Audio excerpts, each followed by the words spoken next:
The tradition of petitioning Parliament to complain of local, personal, or national grievances was long cherished as one of the historic liberties enjoyed by English subjects, and can be traced back to the 13th century.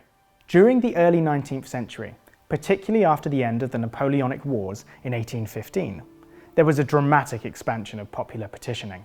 Between 1784 and 1789, there had been 880 public petitions to the House of Commons. 40 years later, the figure for an equivalent 5-year period was 24,492 petitions. Petitioning campaigns were increasingly organised by pressure groups, who sought to mobilise public opinion behind their demands. The broad appeal of petitioning was reflected in its use by a diverse range of groups, including political radicals, religious dissenters, disgruntled agriculturalists, Irish nationalists, ultra-Protestant Anglicans, and the urban working classes. As a political tactic, petitioning could be both disruptive and effective. For example, one of the reasons for the success of the early 19th century campaign to abolish slavery was that activists deluged Parliament with thousands of petitions. These were presented in the Commons chamber, which allowed sympathetic MPs to raise the issue incessantly and hold up other parliamentary business, forcing the issue onto the agenda.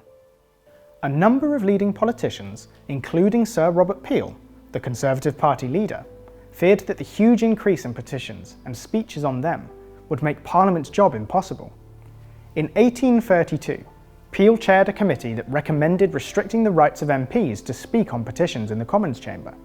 Instead, all petitions would be referred to a new permanent committee that would systematically record their details, including the number of signatures. Although radical MPs complained that the new procedure meant that the people's voice was no longer heard in Parliament, many others thought that the reforms were a regrettable necessity if the Commons was to be able to cope with the growing demands made of it by an increasingly complex, industrialising society. The procedural changes did not discourage petitions to the Commons, and the tide of petitions on religious, social, economic, and political issues showed no signs of abating in the Victorian period. Indeed, across the period from 1780 to 1918, over 1 million petitions were sent to the House of Commons. Famously, in 1842, the Chartist campaign for democratic reform produced a huge petition more than 6 miles in length and containing over 3 million signatures. It was so large that it got stuck in the doorway to the Commons chamber before being presented.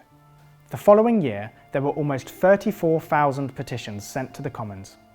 The Free Trade campaign against the Corn Laws, which protected British agriculture, generated thousands of petitions and millions of signatures each year in the same decade.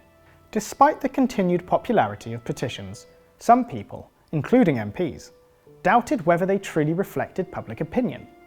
It was commonly alleged by critics that petitions were manufactured by pressure groups using a variety of dubious tactics, including forgery, misrepresentation, and landlord and employer pressure to boost the number of signatures.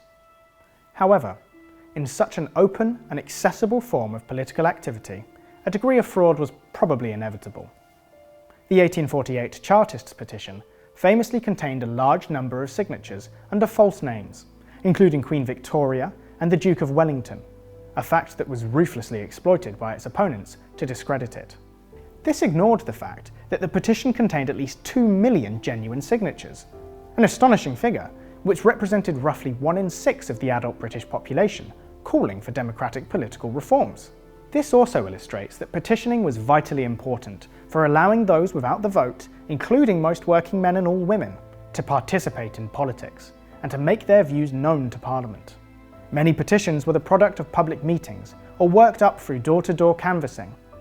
In such cases, individuals were probably free to choose whether to sign or not.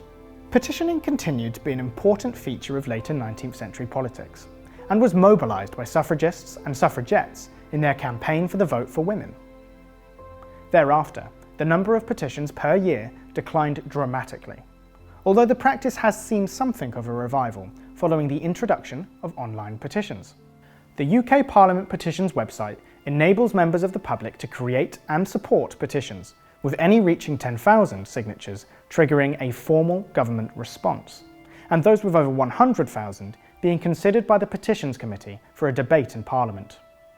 One of the largest petitions of recent times was the February 2019 petition, calling upon the government to revoke Article 50 and remain within the European Union, which garnered 6.1 million signatures. While this successfully led to a debate in Parliament, it was unsuccessful in its aim of stopping Brexit, for which 17.4 million had voted in the 2016 EU referendum. While modern online petitions have many positive qualities, being one of the most accessible channels by which citizens can communicate their wants, needs, and values to Parliament and the government, they are not without their flaws. As Caris Gervin writes, if individuals simply state, rather than deliberate over their views, these preferences are, according to deliberative democratic theory, likely to be less considered and informed. But then, that's what they said about the Chartists.